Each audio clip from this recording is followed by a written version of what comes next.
Quantas almas se revelam no caminho que se segue, quanta alegria em tantos lábios que pedem, quantas almas se revelam.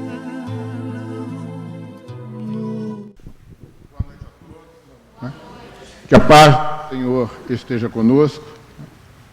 Falar de Evangelho é falar de Jesus.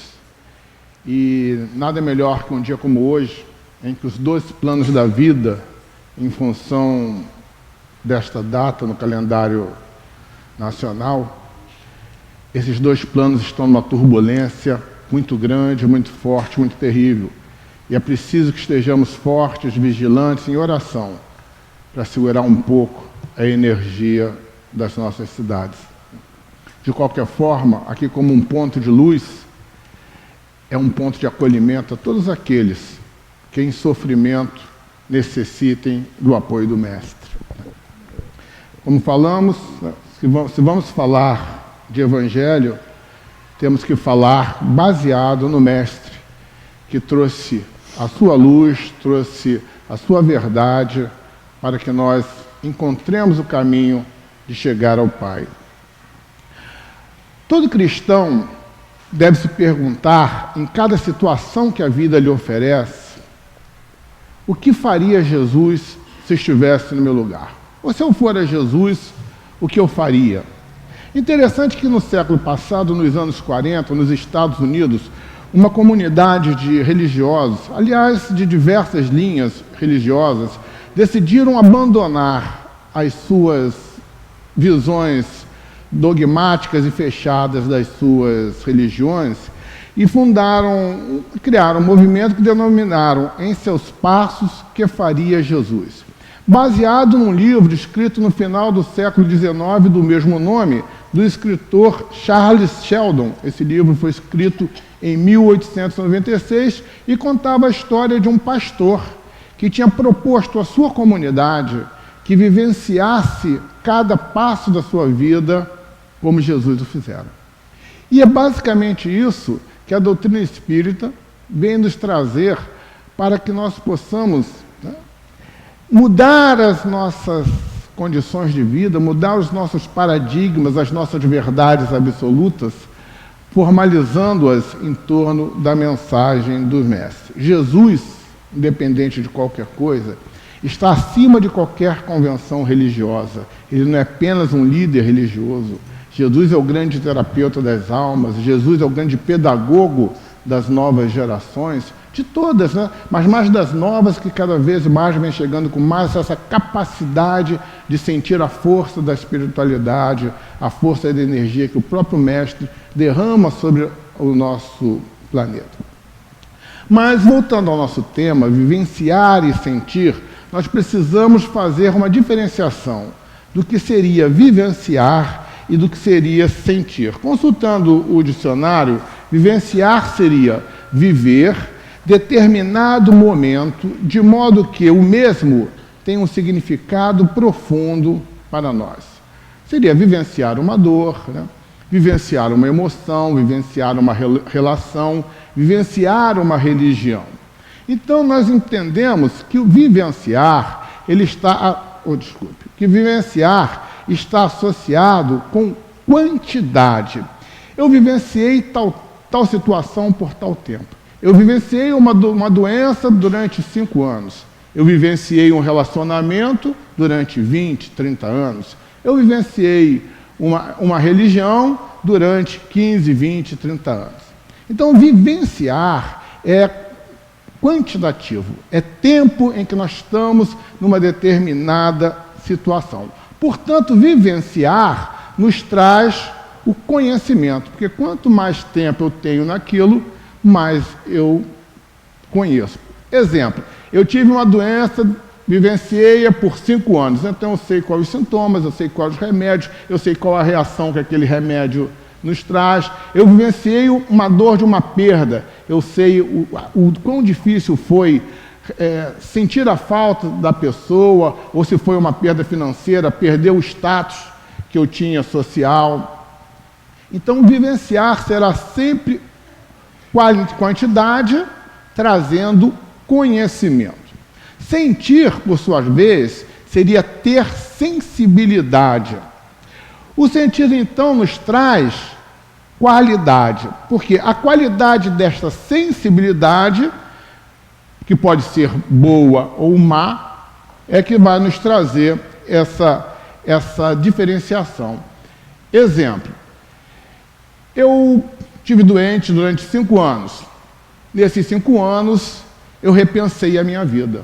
Ou nesses 5 anos, eu fiquei blasfemando contra Deus, reclamando contra os médicos, criticando isso, aquilo. Eu vivenciei uma relação por 20, 30 anos. Nesses 20, 30 anos, eu repensava minhas atitudes, eu discutia com a pessoa, seja uma relação comercial, uma relação social, uma relação íntima, eu discutia com ela. Então, dependendo do modo como eu sinto esta relação, eu tenho capacidade de ter uma qualidade melhor. Portanto, o sentir que nos traz a qualidade, ela nos traz também a consciência, porque eu passo a ter o conhecimento, que é relativo ao tempo que eu vivenciei aquilo, e desse tempo eu passo a ter o sentimento que aquela situação me traz, esse sentimento me traz uma consciência, e essa consciência é que me vai ter, em função de ser boa ou má, a resposta perante a situação. Vamos exemplificar.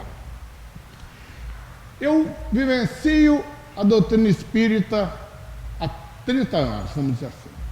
Eu acredito na vida espiritual, mas vivo voltado para a vida material. Ou seja, eu vivencio a doutrina espírita há 30 anos, mas eu não senti a doutrina espírita em mim. Portanto, eu simplesmente vou à casa espírita, trabalho aqui, ajudo ali, faço palestra, assisto palestra, mas não trouxe a doutrina espírita para dentro de mim. E o que seria trazer algo para dentro de si? Era experienciar. Então, o importante da religião, falando agora especificamente da doutrina espírita, não é ter 10, 15, 20 anos dela. É nesse período eu experienciar o que ela nos fala, de modo que eu possa ter uma sensibilidade que me traga a consciência da real situação, da real mensagem que a doutrina nos traz. E isso é o Cristo. Podemos dizer que a doutrina espírita, como o cristianismo redivivo, nos traz essa intenção de fazer com que nós levemos a mensagem do Cristo para dentro da nossa consciência, e não só através do sentimento de interpretá-la como o melhor caminho para seguirmos, mas principalmente por exemplificá-la no nosso dia, por exercitá-la em cada situação, nós temos a real consciência de que a vida espiritual que a doutrina espírita tanto fala é muito mais importante do que a vida material. Então eu preciso vivenciar minha vida voltada para os interesses do espírito, muito mais do que os interesses da carne. Então é aquela visão. Se eu fosse Jesus, o que eu faria? Como eu reagiria perante as situações da vida se eu pensar e tentar exemplificar aquilo que o Mestre nos ensinou? E o que a doutrina espírita nos diz sobre Jesus? Nós vamos encontrar isso na questão 625, quando Kardec pergunta: qual o tipo mais perfeito que Deus tem oferecido ao homem para lhe servir de guia e modelo? É a resposta mais curta, a resposta mais simples, sem ser simplória. Responde os Espíritos: Jesus. E o Mestre deixa isso bem claro quando aqui esteve, quando ele fala o seguinte: eu sou o caminho, a verdade e a vida. João 14:6. E se nós pensarmos bem, qual filósofo, qual líder religioso, qual líder midiático, qual líder político que nos mostra o caminho para a felicidade que não Jesus, né? Quem mais apresentou verdades que superem as verdades que o Mestre nos falou? E quem é o único que oferece vida em abundância para aqueles que vivem conforme os seus ensinamentos? Jesus, portanto, realmente é o caminho, a verdade e a vida, e é por ele que nós chegamos ao Pai. O estudo de hoje, então, baseia-se nas mensagens que o Mestre nos enviou e estão gravadas no Evangelho. Para ter capacidade, por não ter capacidade, na verdade, de analisá-las, né, nós vamos buscar consulta num dos que mais entende de Jesus, que é Emmanuel. Então, todo o trabalho de hoje é baseado nas análises que Emmanuel fez dos versículos de Jesus que nós encontramos na série Fonte Viva, onde ele não só analisa as passagens do Cristo, como ele também analisa os pedaços e trechos das cartas de Paulo. Bom, o estudo de hoje nós vamos começar com a única frase que não é de Jesus, né? As outras todas são de Jesus, mas essa é importante porque ela vai dar o embasamento do que nós pretendemos mostrar no dia de hoje. Pois ele mesmo sabia o que havia no homem. João 2,25. Obviamente, Jesus, como o Espírito puro, o governador do orbe, ele não ignora o que existe em cada um de nós, ele não ignora as potencialidades que o ser humano tem, assim como as suas dificuldades. Se nós olharmos no tempo em que ele aqui esteve, ele olhava para Zaqueu e não via em Zaqueu apenas o sovina. Ele via em Zaqueu aquele que poderia ser e foi um grande benemérito de ajudar os que tinham dificuldade. E foi o que ele fez assim, que teve o grande encontro dele com o Mestre. Ele via em Madalena não apenas aquela pessoa perseguida, obsediada por espíritos voltado para a área da sexualidade, mas viu nela alguém que poderia se renovar e se doar num ato de amor aos que sofrem.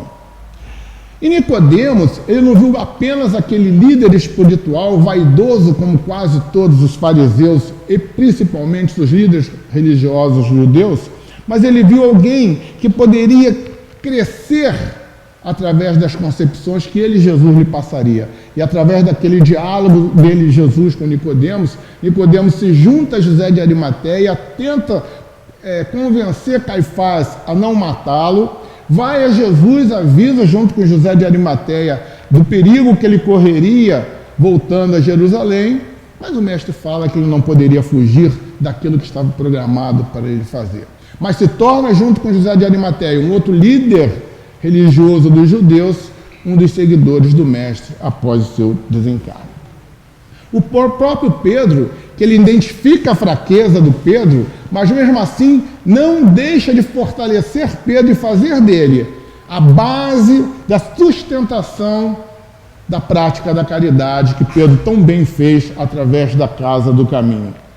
Em Tomé, ele viu a fraqueza de Tomé através da falta de fé e fazendo tocar nas suas chagas, ele fez com que Tomé desenvolvesse a fé que ainda era incipiente. Em Judas, ele identifica as sombras, não entrega perante os colegas, mas muito pelo contrário, em momento algum, ele deixa de tratar Judas como tratou qualquer um de seus apóstolos, com total afeição, amor ao próximo, independente de quem seja esse próximo. Jesus nos proporciona uma visão mais ampla da vida, saindo das nossas mesquinhezes, saindo da nossa mesquinhez, saindo da nossa sovinice, saindo do nosso egoísmo e orgulho, para ver o próximo como alguém que tem potencialidades. Em todas as passagens de Jesus, ele procurava ver sempre o bom que tinha em cada situação complicada que se lhe apresentava. A exemplo de Jesus, nós devemos e podemos trabalhar nessa prática da caridade que o próprio Kardec diz que fora dela não há salvação. No livro Fonte Viva, então nós vamos ver Emmanuel dizendo: o amigo divino sabe o que existe em nós Ele não desconhece a nossa pesada bagagem do pretérito, mas nem por isso deixa de estender-nos amorosamente as mãos. E é um grande exemplo que ele nos dá da necessidade de desenvolvermos a fraternidade.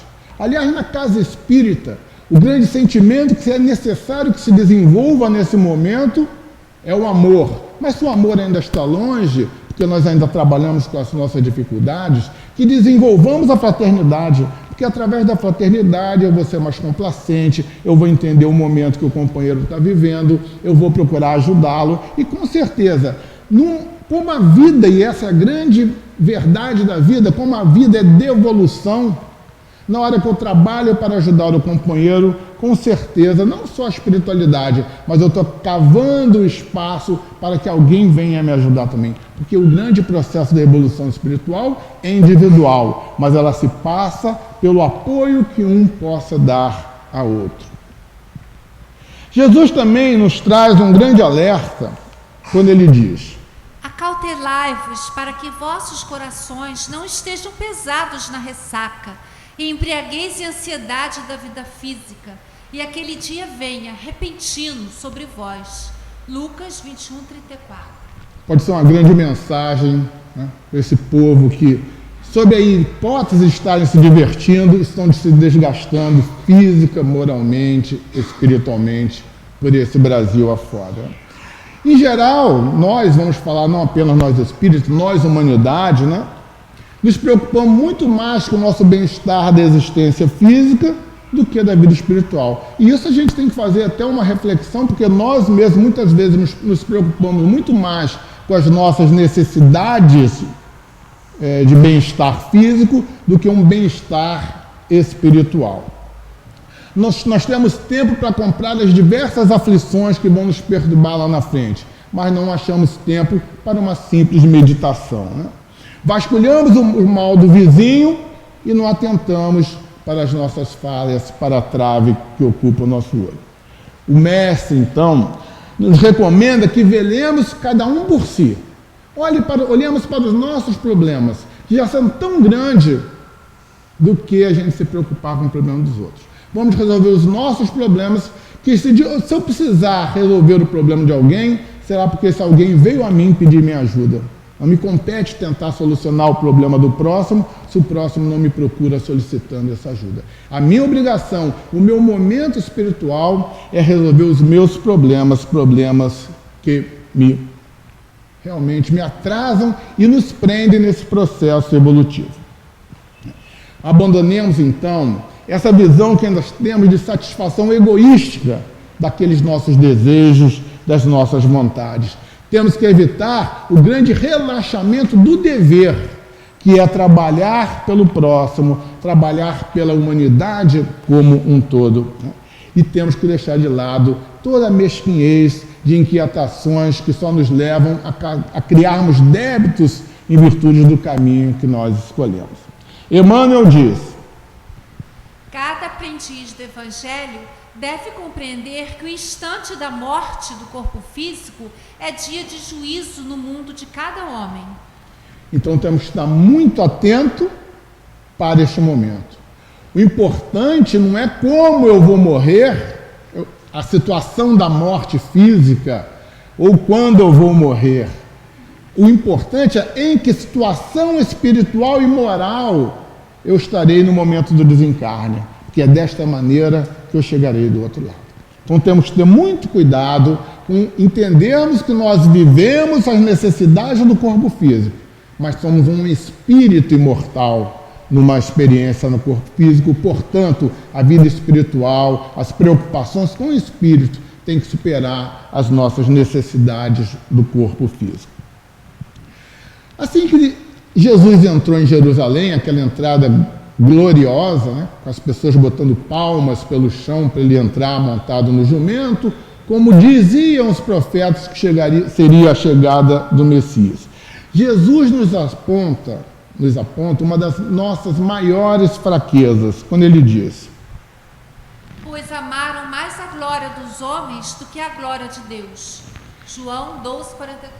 Os séculos vão passando e nós vemos a humanidade numa verdadeira roda viva, de subidas e descidas, né? Trabalhando esplendores de impérios, né? De comunidades, seguida das suas decadências, porque em vez de trabalharem o lado humanitário, em vez de trabalhar o lado social, trabalharam o lado egoísta. Foi assim com a Grécia, foi assim com Roma, e foram com tantos outros impérios, e pode ser que o atual império que existe no mundo venha também a sucumbir em função de atentar muito mais para os valores materiais do que para os valores espirituais. É uma roda viva que os séculos vão nos montando.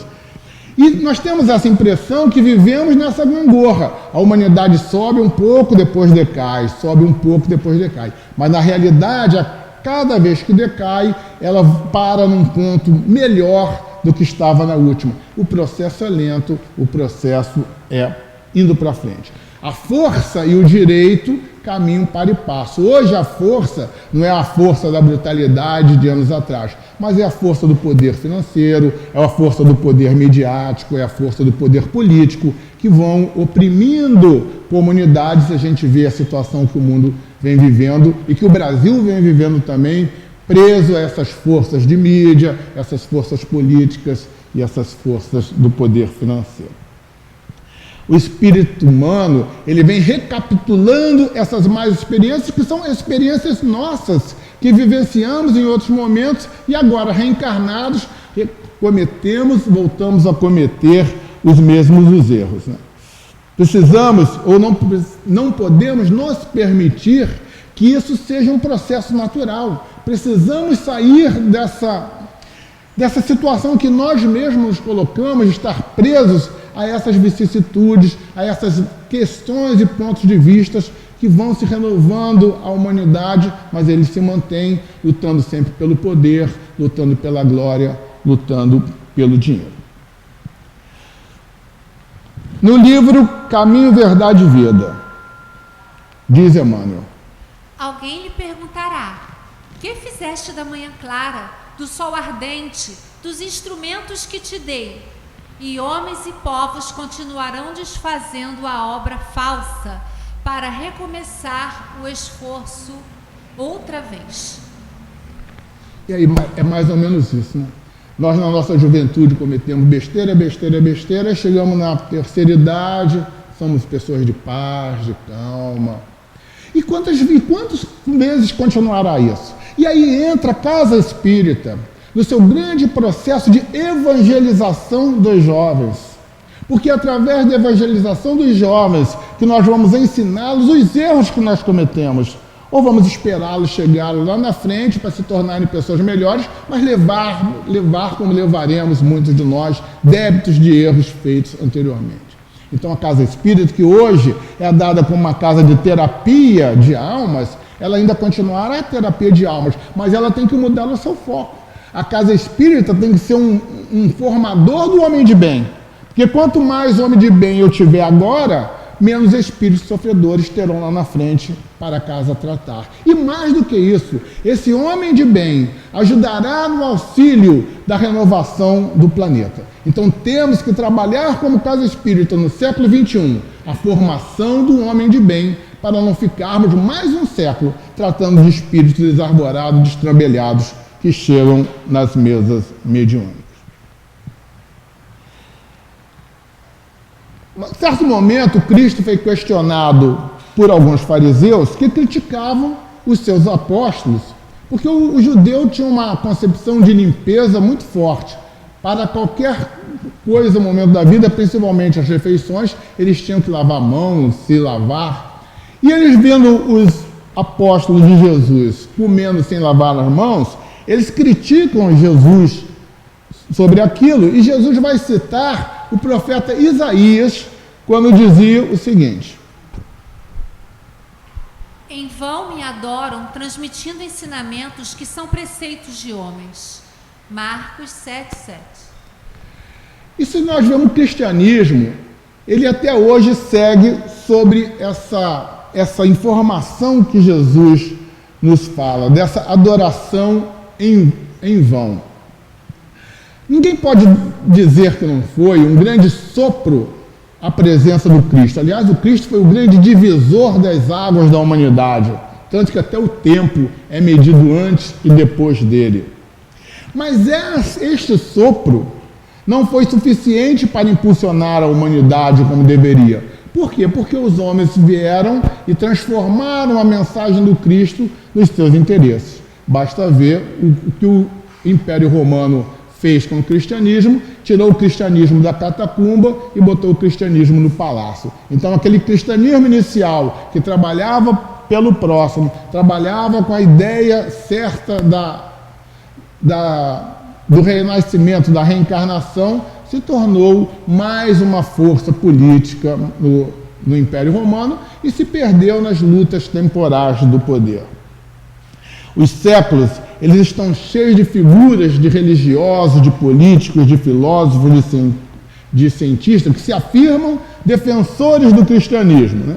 Eles se colocam como salvadores presos às suas concepções, sem realmente, aquilo que nós falamos no início, sentir a mensagem do Cristo, exemplificar a mensagem do Cristo no seu dia a dia. Na verdade, eles ensinam doutrinas que são doutrinas suas, doutrinas formadas pelos caprichos humanos. Basta ver o momento em que, em virtude da imperatriz, ou a esposa do imperador, não ficar satisfeita com a hipótese de ter que pagar pelos crimes que ela cometeu numa nova reencarnação, conseguir convencer o seu esposo a retirar a reencarnação dos cânones religiosos que aconteceu no Concílio de Nicéia no século VI, transformando grandes nomes, teólogos iniciais do cristianismo, em hereges, porque eles confirmavam e traziam dentro da religião cristã a ideia da reencarnação. Então, olha só, o interesse mundano, o interesse de pessoas transformando toda uma religião, deturpando uma religião e fazendo ela uma religião dos homens.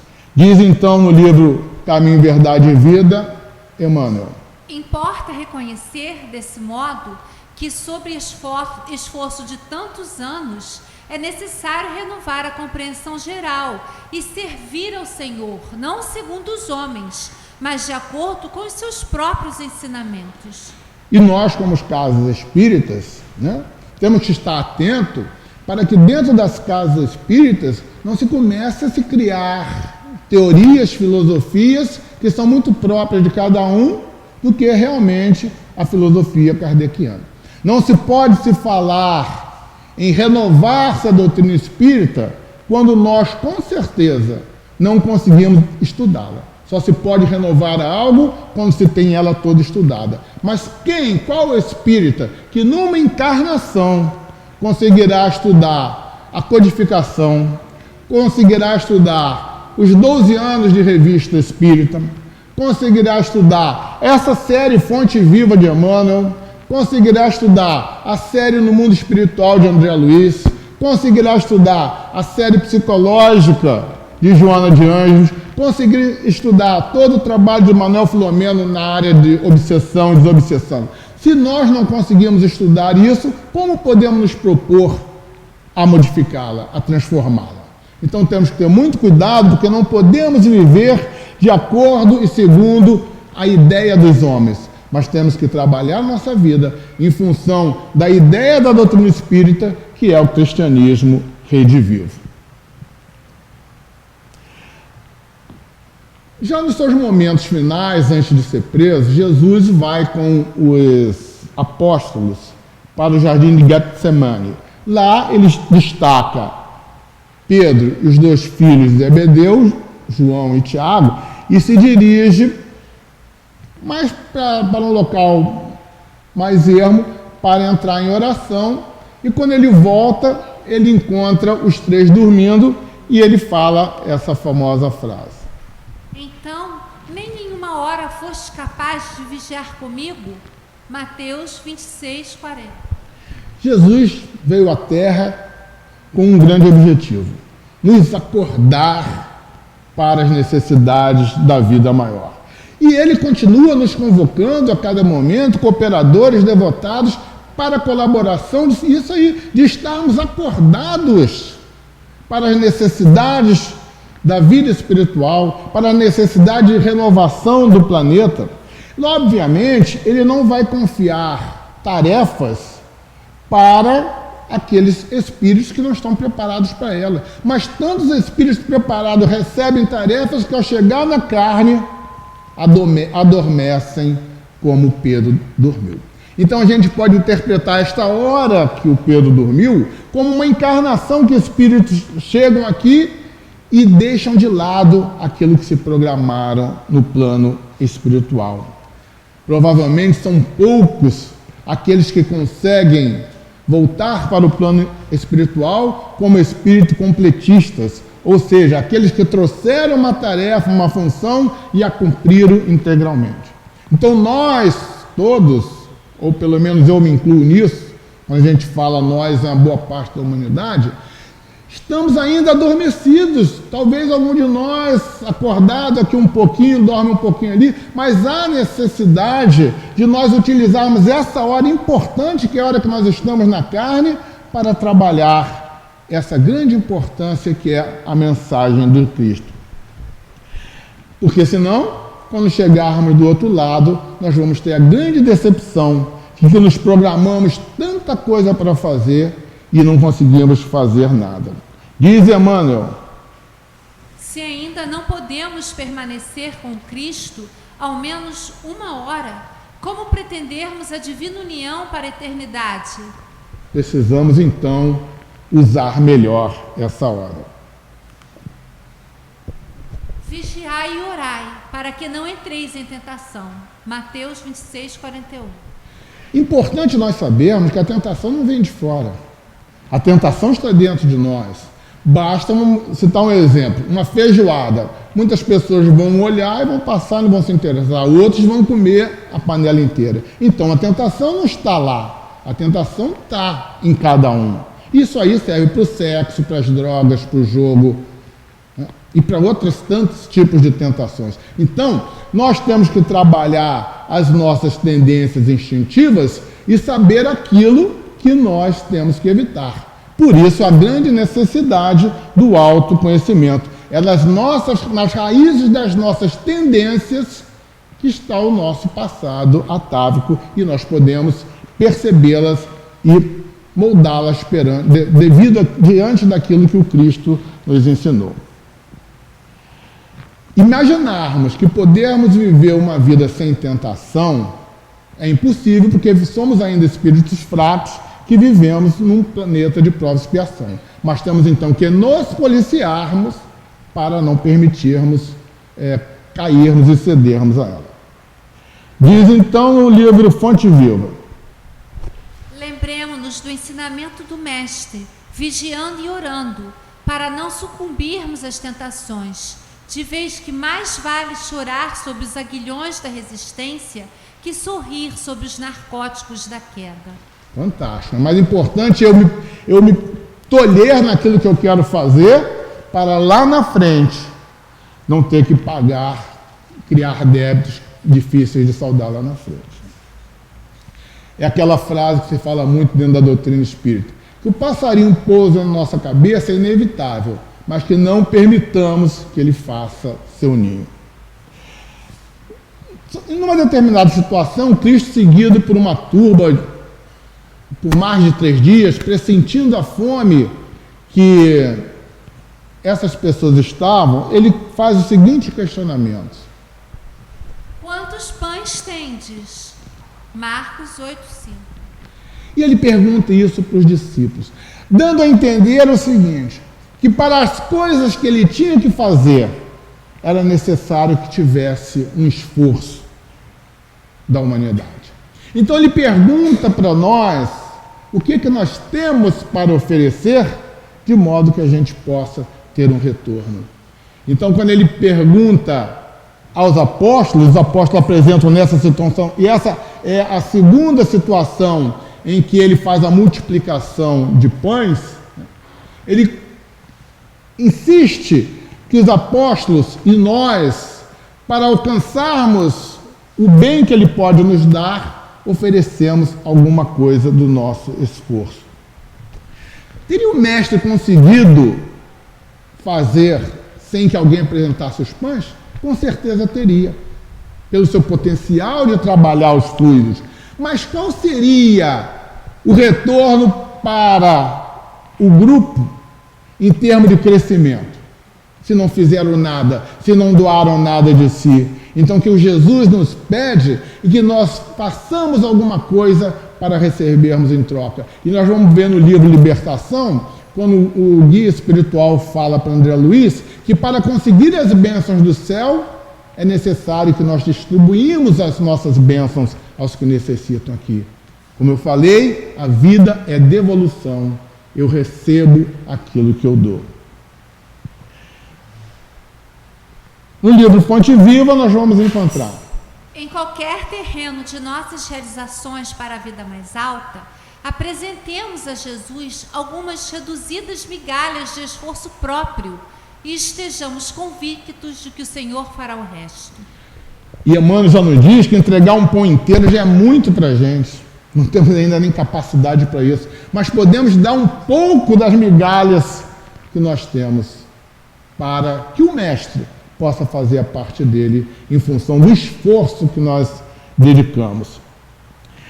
Ainda, com relação aos apóstolos, Jesus, numa prece, roga ao Pai o seguinte: não rogo que os tires do mundo, mas que os guardes do mal. João 17,15. Então, nós não estamos aqui pedindo, ou devemos pedir, que o Pai afaste de nós as nossas dificuldades, afaste de nós os problemas que nos acometem, mas nós temos que procurar meio de superar os problemas que nos aparecem. Como ele fala, não é para nos tirar do mundo, para vivermos nesse mundo de dificuldade, para um mundo de paz e harmonia. Nós temos que buscar em nós, temos que buscar através do nosso trabalho, criarmos e formarmos interiormente e posteriormente, sob uma ótica exterior, um mundo de paz, um mundo de harmonia. Não adianta eu pedir para que tire de mim a dificuldade, eu tenho que buscar em mim força de superação. O sofrimento, ele tem a sua grande razão de ser, porque ele nos acorda para as necessidades que precisamos na vida. E nada existe que não tenha uma razão de ser, que não tenha um sentido necessário para alguma mudança interna que precisamos fazer. Precisamos, então, aceitar o serviço que nos é colocado no dia a dia, porque é através dele que nós faremos a nossa renovação e caminharemos em direção ao Pai. Diz Emmanuel no livro Fonte Viva: a terra tem a sua missão e a sua grandeza. Libertemo-nos do mal que opera em nós próprios e receber-lhe-emos o amparo sublime, convertendo-nos junto dela em agentes vivos de abençoado reino de Deus. Para recebermos esse amparo divino, então, é necessário que se faça o nosso esforço pela superação das nossas má tendências. Chegava a época das festas dos tabernáculos, né? Os apóstolos já tinham muitas informações de que Jesus corria risco de ser preso e que já existia todo um processo correndo dentro do Sinédrio para que ele fosse morto. Jesus, então, fala o seguinte aos discípulos: o meu tempo ainda não chegou, mas o vosso tempo está sempre pronto. João 7. O mau trabalhador, ele está sempre queixoso. Trabalha mal e a culpa é do instrumento que tinha, a culpa foi o tempo, foi a chuva, foi o vento, foi o sol quente. O mau trabalhador, ele somente enxerga o lado dificultoso da vida. Agora, nós que queremos ser os bons trabalhadores da vinha do Cristo, a vinha do Senhor, nós precisamos compreender o sentido profundo que as oportunidades que a vida nos dá. Precisamos valorizar todos os elementos com que temos de trabalhar, sejam eles facilitadores ou sejam eles dificultadores. Precisamos trabalhar sempre com o mesmo entusiasmo. Esteja frio, esteja calor, esteja chovendo, esteja sol, tenhamos material em abundância ou tenhamos pouco.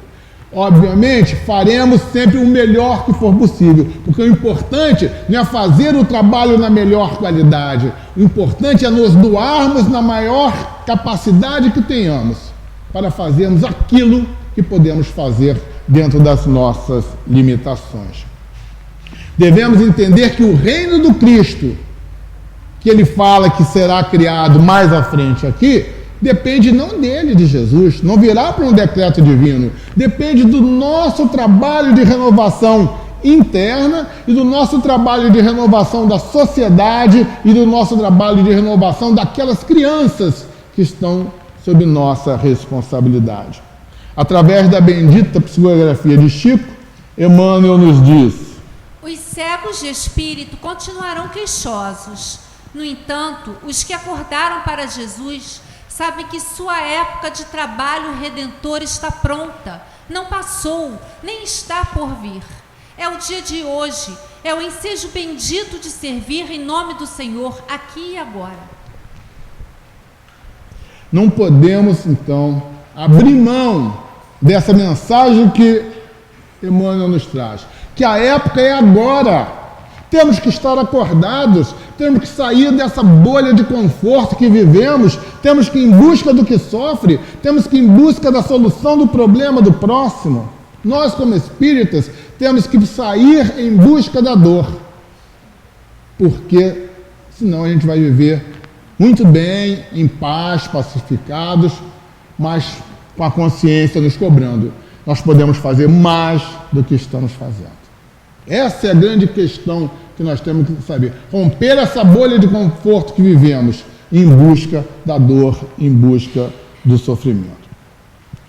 Após Jesus anunciar aos seus apóstolos a vinda do Paracleto, ou seja, a vinda do Consolador, ele diz aos apóstolos: o mundo se alegrará, vós estareis entristecidos, mas a vossa tristeza se tornará alegria. João 16, 20. Nas horas que precederam a agonia do Cristo na cruz, os apóstolos estavam perdidos, porque eles viam em Jesus realmente o Messias que ia tirar o povo judeu do jugo romano.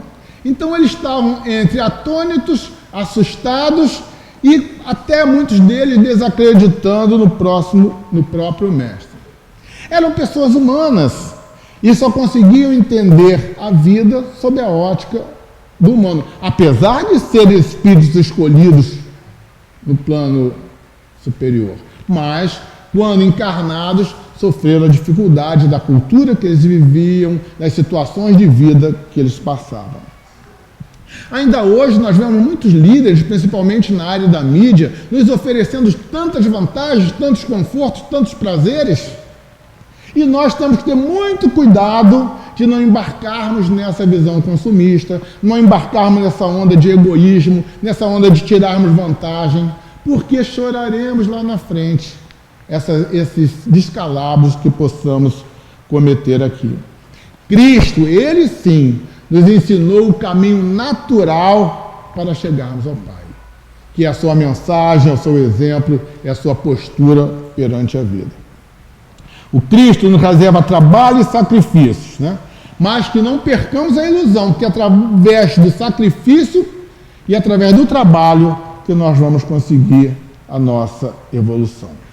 E Emmanuel nos diz: eis porque a alegria cristã não consta de prazeres da inconstância, mas da sublime certeza de que todas as dores são caminhos para júbilos imortais. Não estamos aqui para os prazeres da inconstância. O prazer da inconstância é aquele que eu faço hoje, tenho que fazer amanhã, tenho que fazer depois, porque eu estou sempre precisando de mais. Se eu gosto de ir para a balada, eu tenho que ir para a balada todo dia. Lá na frente eu estou com o meu corpo estourado, minha capacidade espiritual esgotada. Os grandes prazeres da vida são aqueles que a gente faz e sem precisar fazê-lo de novo. Não sob a ótica, eu fiz o bem uma vez, não preciso fazer mais. Mas eu fiz o bem e vou fazer o outro bem lá, porque esse bem aqui nunca ele vai deixar de me trazer alegria. Os maiores momentos das nossas vidas são quando nós praticamos o bem para alguém. Independente daquela pessoa ter reconhecido ou ter vindo nos agradecer. Só nós sabermos que tiramos alguém de uma dificuldade, que ajudamos alguém em determinada situação, já é suficiente para nos deixar tranquilos. Então precisamos sim fazer cada vez mais bem, mas cada bem que nós fazemos, ele não se apaga da nossa memória e muito menos dos nossos créditos. E precisamos então entender que a dor é útil para a nossa evolução espiritual, porque infelizmente só através dela que nós refazemos os nossos postulados de vida. Certa feita, Pedro faz um questionamento a Jesus sobre determinado comportamento de João. E Jesus responde: que te importa? Segue-me tu. João 21, 22. E muitas vezes, até dentro do nosso grupo espírita, a gente começa a questionar: poxa, eu estou aqui trabalhando nessa área aqui, mas fulano ali não está se doando como se deveria. O que te importa tu? Quem te importa? Segue-me tu. Que importa se o companheiro não está trabalhando direito? Quer fazer alguma coisa? Procura ele, senta com ele, conversa com ele, ajuda ele, fortalece ele. Ele está precisando muito mais disso do que alguém que está desinteressado. Importante não é o que o outro está fazendo. O importante é o que nós estamos fazendo por nós mesmos. E que pode ser que pelo meu exemplo, pela minha atitude de ajudar, eu possa fazer com que ele se levante. Agora, se eu criticá-lo, se eu ir falar pelos cantos com um, com o outro, que ele não está bem, que ele não está aquilo, que precisamos orar por ele, esse papo de casa espírita, precisamos orar pelo companheiro, para mim é um pouco forte. Precisamos orar por nós, e por todo, e pela casa, pelo grupo. Agora, o companheiro que está sofrendo não precisa só de oração, não. Ele precisa de um braço amigo, ele precisa de um ombro, ele precisa de alguém para ajudá-lo na superação da sua dificuldade. E se nós olharmos bem, a doutrina espírita é perfeita. Lá numa determinada questão, Kardec pergunta, e a pessoa que com outras palavras, tá? Que procura a reclusão, e os espíritos dizem, essa pessoa é duplamente egoísta. Sim, porque ela está voltada só para ele. Mas se nós olharmos na extensão das encarnações, pode ser que aquele companheiro viveu tantas vezes no convívio com o próximo, prejudicando, perturbando a vida de tantos, que ele tem que voltar numa encarnação para ficar recluso. Então, nem sempre a gente pode ver uma resposta sobre apenas o que está escrito. Nós temos que olhar em mais profundidade e ver que cada caso é um caso. Então, é importante que nós não nos importemos com o posicionamento do outro para criticar. Se eu quero me importar com o posicionamento do outro, eu tenho que ser para ajudá-lo a se reerguer. Diz Emmanuel, através da psicografia de Chico: se um irmão parece desviado aos teus olhos mortais, faze o possível para ouvir as palavras de Jesus ao pescador de Cafarnaum. Que te importa? Segue-me tu. Precisamos estar focados nas nossas necessidades. Numa outra situação em que 5.000 pessoas seguidoras de Cristo estavam com fome, Felipe não tinha dinheiro, tinha 200 denários, não era suficiente para comprar pão para todo mundo, e André arrumou um rapaz lá que tinha 5 pães e 2 peixes, e Jesus então faz mais um milagre, né, da transformação, mas ele fala algo importante para os apóstolos. Fazei recostarem-se os homens. João 6,10. Jesus diz o seguinte: não adianta eu levar o alimento se a turba está atônita, se estão desarvorados. É necessário que para receber o alimento do Cristo, que nós nos assentemos, que nós nos recostemos, que nós nos pacifiquemos e nos acalmamos. Porque só assim calmos eu terei condição de realmente receber aquilo que o Mestre nos dá. E Emmanuel diz: os homens esfomeados de paz reclamam a assistência do Cristo, Não conseguem, todavia, estabelecer a ordem em si mesmos. Misturam Jesus com suas ansiedades loucas. Não se assentam para que se faça a ordem, persistindo em manter o próprio desequilíbrio. Precisamos, então, buscar esse equilíbrio dentro de nós mesmos. Momentos antes de se elevar ao céu, Jesus diz aos seus discípulos: Vós sois testemunhas destas coisas. Lucas 24, 40. E ele fala exatamente que em 3 anos ele fez algo que mudaria o mundo, né? Com apenas 12 apóstolos, ele acendeu luzes para milênio. Converteu, com o seu amai-vos uns aos outros, ele converte todo o sistema de justiça que até aquele momento existia. Emmanuel, então, nos pergunta: estaremos aproveitando nossas oportunidades para fazer algo de bom? E essa oportunidade é agora, é a encarnação que nós estamos vivendo. Precisamos trabalhar pelo que sofre, precisamos trabalhar pela divulgação da doutrina espírita, não pela boca, mas pelo nosso exemplo, pela nossa atitude e pelo nosso comportamento perante o próximo.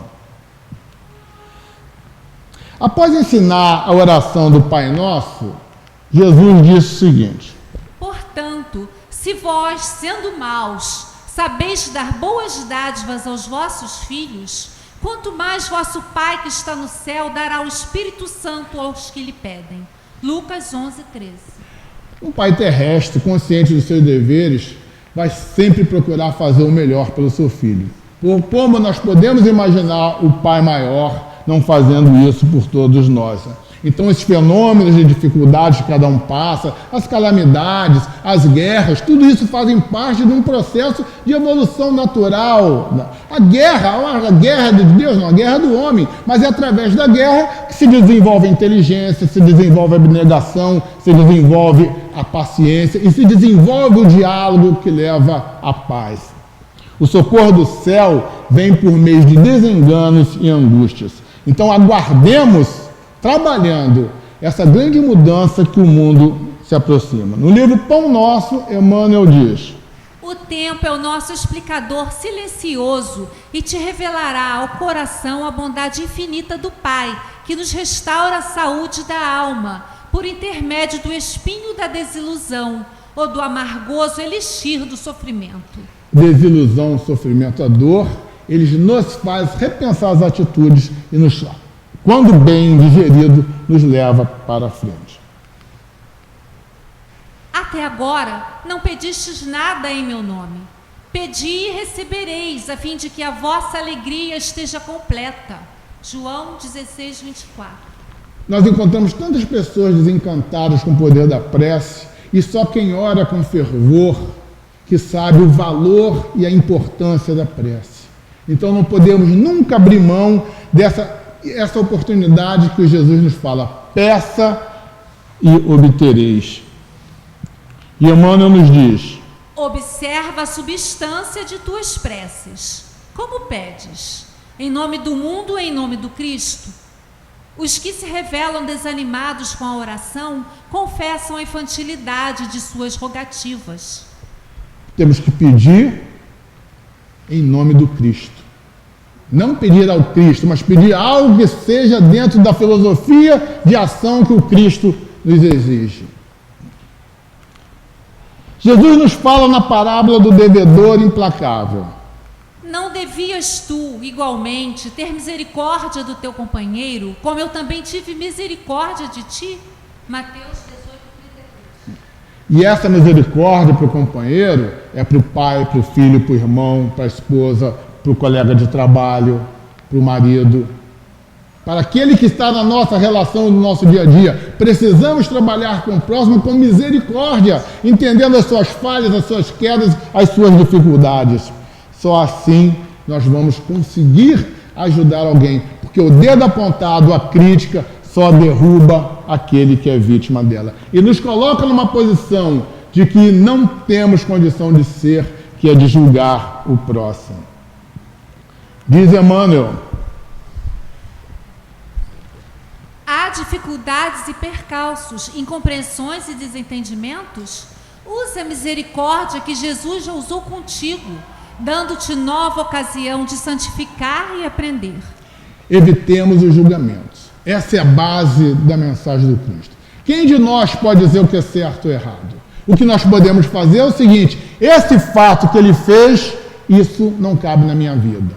Isso eu não faço mais. Isso eu não farei. Mas apontar o dedo para ele não nos compete. O fato errado tem que nos guiar a não fazê-lo. Mas cada um está no seu momento, cada um é responsável pelas suas dificuldades.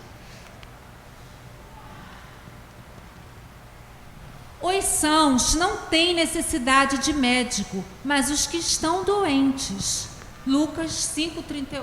Naquilo que nós somos sãos, que em muitas coisas nós somos doentes, vamos ajudar aqueles companheiros que são doentes. Para que nas coisas que nós somos doentes, apareça alguém são para nos ajudar. Vida é devolução. Não podemos esquecer isso nunca. Diz Emmanuel: a vida não reclama teu sacrifício integral em favor dos outros, mas o benefício de ti mesmo. Não desdenhes fazer alguma coisa na extensão da felicidade comum. Não desprezemos a oportunidade de ajudar o próximo. Falando à multidão, estabelece Cristo as condições para segui-lo.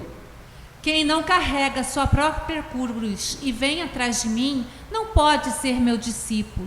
Lucas 14:27. Precisamos, então, o que é carregar a nossa cruz? É aceitar as dificuldades da vida e vivenciá-las pela ótica do Cristo. Aí nós estaremos carregando a nossa cruz e seguindo o Mestre. Diz Emmanuel: somente depois de semelhantes aquisições é que atingiremos a verdadeira comunhão com o Divino Mestre. Precisamos ter então a consciência da necessidade de carregarmos as nossas cruzes, vivenciarmos as nossas dificuldades com abnegação, com determinação e com força para a superação. Se alguém me serve, siga-me, e onde eu estiver, lá também estará o meu servidor. João 12:26. Seguir o Cristo significa ter o seu apoio. Aonde ele estiver, nós, como seus seguidores, estamos. Então, precisamos vivenciar a mensagem do Cristo a cada momento na nossa vida. Diz Emmanuel, no Caminho, Verdade e Vida: seu reino divino se ergue sobre consolações imortais, mas, para atingi-lo, faz-se necessário seguir-lhe os passos, e ninguém ignora qual foi o caminho de Jesus nas pedras deste mundo. Não podemos querer uma vida fácil se o Mestre teve tanta dificuldade aqui. Então precisamos vivenciar as dificuldades da vida com a força da fé, da abnegação, da determinação de vencer as nossas dificuldades. Dirigindo-se aos judeus que haviam crido neles, Jesus fala: e conhecereis a verdade, e a verdade vos libertará. Quando a gente fala só nessa frase, fica uma dificuldade de entendimento, porque nós espíritas conhecemos a verdade e ela já nos libertou. Então nós temos que estar atento que para entender o Evangelho tem que ler mais, entender o momento em que foi dito aquilo e para quem foi dito aquilo. Então nós precisamos voltar um versículo para entender melhor o que o Mestre quis dizer.